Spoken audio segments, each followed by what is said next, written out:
ويقول الذين أشركوا لو شاء الله ما أشركنا ولا آباؤنا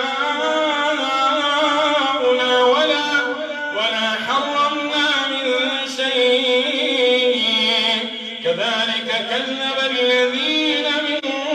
قبلهم حتى ذاقوا بأسنا قل هل عندكم من علم فتخرجوه لنا إن تتبعون إلا الظن وإن أنتم إلا تخرصون إن تتبعون إلا الظن